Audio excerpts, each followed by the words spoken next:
नमस्कार, स्वागत करता हूं आप सबों का एक बार फिर से। हम तैयारी कर रहे हैं बीपीएससी एवं यूपीएससी की, और कुछ अपरिहार्य कारणों से बीपीएससी की परीक्षा स्थगित कर दी गई है, जैसा कि आप सबों को पता ही है।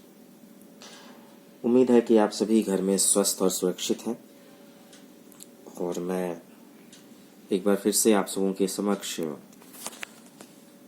बीपीएससी से रिलेटेड विज्ञान संकाय के भौतिकी अर्थात फिजिक्स से रिलेटेड कुछ प्रश्न लेकर आया हूँ। पिछली क्लास में हमने कुछ प्रश्नों का अध्ययन किया था, और मैं जल्दी से प्रयास करूँगा कि जो विगत वर्ष में पूछे गए प्रश्न हैं उसे जल्दी से जल्दी समाप्त किया जाए। आखिरी क्लास में अगर आपने आखिरी सेक्शन में देखा होगा, फिजिक्स के क्वेश्चन नंबर 68 और 69 को हमने डिस्कस किया है। और इसके पहले मैं, जैसे कि ये वीडियो प्रारंभ करूं, मैं सभी पब्लिकेशन, सभी गुरुओं का धन्यवाद करता हूं, चाहे वो घटना चक्र हो, और चाहे वो ल्यूसेंट पब्लिकेशन के अध्यापक हों या फिर पब्लिकेशन ग्रुप हो। आदरणीय डॉक्टर रंजीत कुमार सिंह आईएएस, उनकी लिखी हुई किताब केबीसी नैनो, और भी सभी गुरु, सभी ऑनलाइन टीचर्स जिनके सानिध्य से हम नई नई जानकारियाँ प्राप्त कर रहे हैं, और जितने भी पब्लिकेशन ग्रुप गवर्नमेंट के हैं जैसे कि एनसीईआरटी, और सभी वैसे व्यक्तित्व का जो कि ऑनलाइन या ऑफलाइन के माध्यम से निःशुल्क शिक्षा उपलब्ध करवा रहे हैं, मैं उन सबों का धन्यवाद देता हूं। और उन सभी के सानिध्य से कुछ जानकारियां नए तरीके से मैं आपके समक्ष कोशिश करता हूं कि प्रस्तुत करूं। और प्रारंभ करते हैं विगत वर्षों के प्रश्नों के उत्तर और उसकी विवेचना। आइए शुरू करते हैं। वर्षा की बूंद की गोलाकार आकृति का क्या कारण है? यह प्रश्न था, और ये विगत वर्ष भी पूछा गया है, जिसका माफ कीजिएगा, उत्तर पृष्ठीय तनाव होगा। वर्षा की बूंद की गोलाकार आकृति का कारण उसका पृष्ठीय तनाव होता है, और पृष्ठीय तनाव आणविक आकर्षण का परिणाम है। वर्षा की बूंद, पिघली धातु की बूंद आदि सभी गोलीय होते हैं, क्योंकि उनकी सतह सिकुड़कर न्यूनतम क्षेत्रफल की ही हो जाती है, और ये एक निश्चित आयतन के लिए गोलीय आकृति, निश्चित सतह का क्षेत्रफल न्यूनतम होता है। चलिए इसे तुरंत हम एक्सप्लेन करने की भी कोशिश करते हैं। कहना ये चाह रहा है कि हमारे पास देखिए बहुत तरह की आकृतियां होती हैं, जिसमें कि आप अगर देखें कि कुछ आकृतियां जो आप अपने दैनिक जीवन में देख सकते हैं, तो देखिए आपके समक्ष चतुर्भुज है, त्रिभुज है, पंचभुज है, अन्य आकृतियां हैं, और एक ये है गोलाकृति। इसका पाई आर स्क्वायर आपको पता होगा, एरिया होता है सर्कल का, और आपको पता ही होगा कि अगर हम 2 पाई आर डिवाइडेड बाई 2r करते हैं, जो कि circumference of the circle divided by 2 into R होता है, तो अगर हम इसे खत्म करें तो हमारे पास बचता है पाई। ये एक कांस्टेंट है जिसका कि मान 22/7 होता है, करीब करीब 3.14 इसका मान होता है। किसी भी सर्कल या वृत्त का सर्कमफेरेंस यानी परिधि बटा 2 गुना आर, यानी कि जो डायमीटर होता है, या 2 गुना रेडियस भी आप कह सकते हैं। Circumference of the circle divided by 2r is always a universal constant known as pi. और इसी के आधार पर हम किसी भी वृत्त या गोला का निर्धारण कर सकते हैं, चाहे वो कितना भी छोटा या कितना भी बड़ा क्यों ना हो, वो इस अवस्था में तो जरूर आएगा। इस तरह से हम पाई को परिभाषित करते हैं साधारणतया। तो देखिए जो भी क्षेत्रफल आप देख रहे हैं अलग अलग आकृतियों का, इन सभी आकृतियों में जो सबसे उचित हो सकता है, जिसका पृष्ठीय तनाव न्यूनतम हो, वो होता है एक गोला।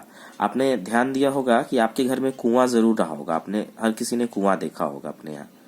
तो अगर मान लीजिए कि आपके घर में कुआं है, तो कुआं हमेशा गोलाकार ही क्यों होता है? हम कुएं को हमेशा गोलाकार ही क्यों बनाते हैं? हम चौकोर क्यों नहीं बनाते? हम उसको त्रिकोण क्यों नहीं बनाते, हम उसे किसी अनेक अवस्थाओं में क्यों नहीं बनाते हैं? क्योंकि जो पृष्ठीय तनाव होता है वो हमेशा न्यूनतम होना चाहिए, बिल्कुल न्यूनतम पृष्ठीय तनाव। जैसा कि आप देख सकते हैं, तो ये न्यूनतम पृष्ठीय तनाव आपको एक वृत्त में, एक गोले में, गोलाकार वस्तु में ही मिलेगा। और इसीलिए सभी आकाशीय पिंड प्रयास करते हैं कि वो न्यूनतम पृष्ठीय तनाव की अवस्था तक पहुंचे। इसलिए वर्षा की बूंदें भी आपको गोलाकार ही दिखती हैं। जो भी वर्षा की बूंदें आती हैं वह गोलाकार ही दिखती हैं। क्षमा कीजिएगा।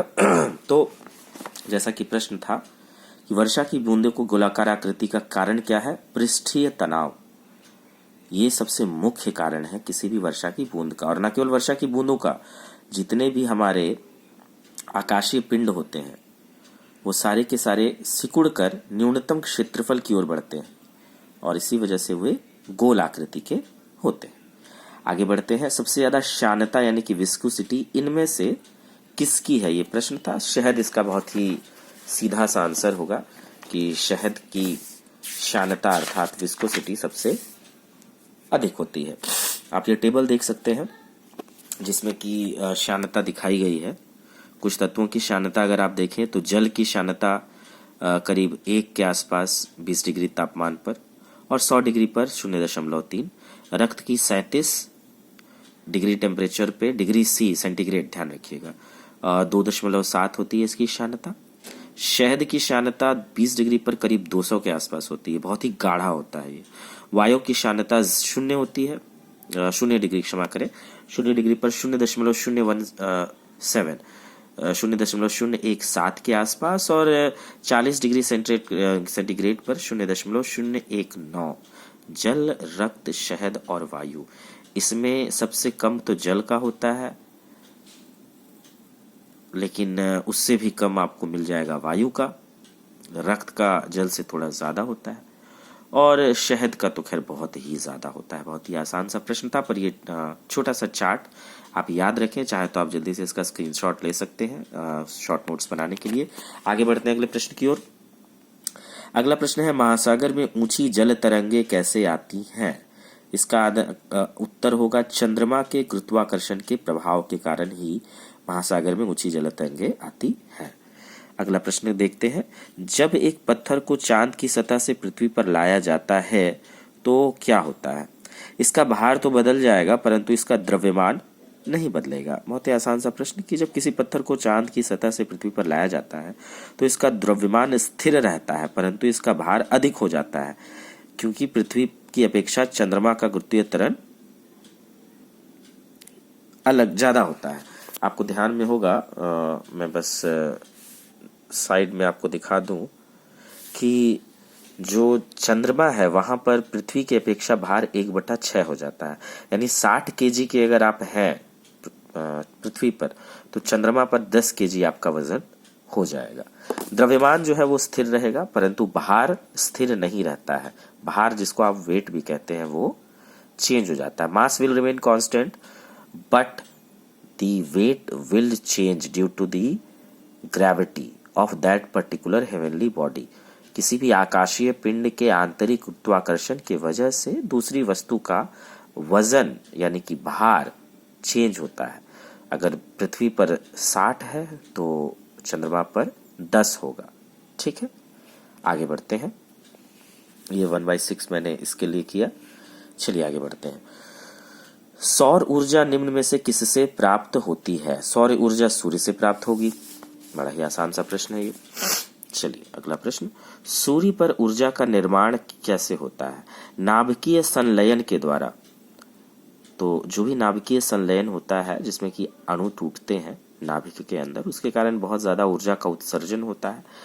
ज्यादा जानकारी के लिए आप नाभिकीय संलयन पढ़ें। नाभिकीय विखंडन भी पढ़ना आवश्यक है, परंतु संलयन की वजह से ही सूर्य में ऊर्जा का निर्माण होता है और नाभिकीय संलयन की वजह से ही जो आंतरिक अणुओं के बीच में बहुत सारी ऊर्जा का उत्सर्जन होता है, उससे अब नाभिकीय बम यानी कि न्यूक्लियर बॉम्ब की विधि भी काम करती है। पढ़ सकते हैं आप अधिक जानकारी के लिए। अगले प्रश्न की ओर बढ़ते हैं।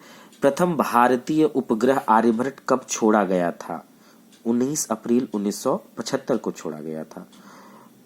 अगला प्रश्न बहुत पुराना प्रश्न है ये कि वर्ष दीर्घतम कहाँ होता है? प्लूटो पर होता है, और अब तो और भी अन्य ग्रह आ चुके हैं। प्लूटो अब ग्रह नहीं है, यह एक ड्वार्फ प्लैनेट यानी कि बौना ग्रह की श्रेणी में आता है। ग्रह अब सिर्फ 8 माने गए हैं, 5 से 10 के करीब बौना ग्रह आ चुके हैं, और अन्य ग्रह भी जो काइपर बेल्ट में है हमारे पास, वो सारे के सारे ग्रहों की खोज हो रही है जो अब बौने ग्रह में आते हैं, क्योंकि ये अपने रास्ते में आने वाले अवसाद को साफ नहीं करते हैं, इसीलिए ग्रहों की श्रेणी से इसे बाहर कर दिया गया। अगला प्रश्न है विद्युत चुंबकीय तरंगों का वेग कितना होता है?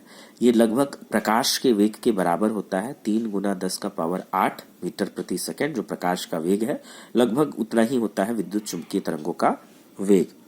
सूर्य के प्रकाश को धरती तक पहुंचने में कितना मिनट लगता है? करीब करीब 8 सवा 8 मिनट का टाइम होता है, आप जानते ही हैं, आसान सा प्रश्न है ये, तो इसका आंसर होना चाहिए सी। चलिए अगला प्रश्न फिर से रिपीट हुआ है कि सूर्य का प्रकाश पृथ्वी तक कब पहुंचता है। अब इसमें बात है कि देखिए करीब 8 मिनट 19 सेकंड के आसपास, कभी 19 कभी 21, अलग अलग कैलकुलेशन है, बट 8 मिनट से तो वो ज्यादा ही होता है। अब चूंकि ऑप्शन में ई हमारे पास है तो आंसर सी बहुत हद तक सही माना जा सकता है, पर वो चूंकि ई हमारे पास है तो हमें ई के साथ जाना चाहिए। अगला प्रश्न है सौरमंडल का सबसे बड़ा कौन सा है? बृहस्पति है।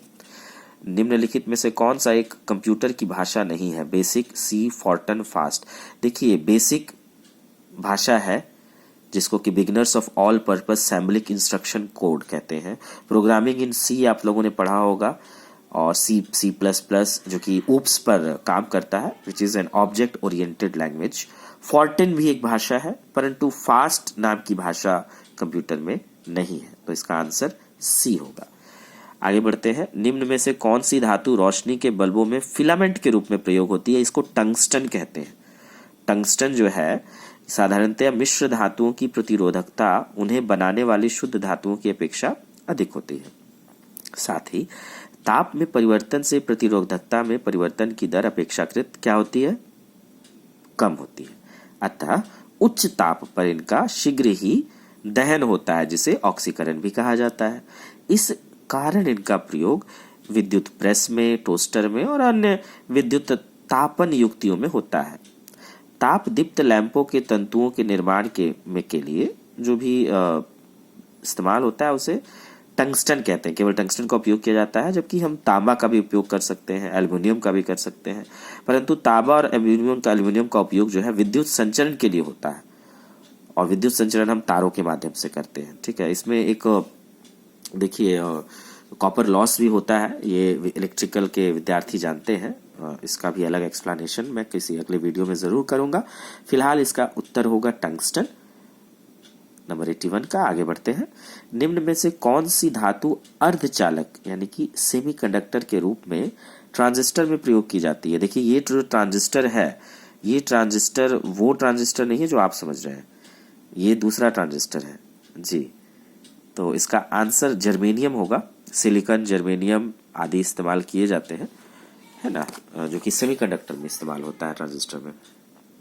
सिलिकॉन और जर्मेनियम जैसे कुछ पदार्थ के विद्युत प्रतिरोधक मान चालकों एवं विद्युत प्रतिरोधों के बीच का होता है, और इसी कारण से इस्तेमाल करते हैं। अर्धचालक होता क्या है मैं आपको वैलेंस बैंड थ्योरी के हिसाब से जरूर बताऊंगा, इसे आप जानते ही होंगे अर्धचालक क्या होता है। थोड़ा सा इस विषय में पढ़े जरूर, मैं फिजिक्स के सेपरेट क्लास में इस विषय में एक्सप्लेन करूंगा।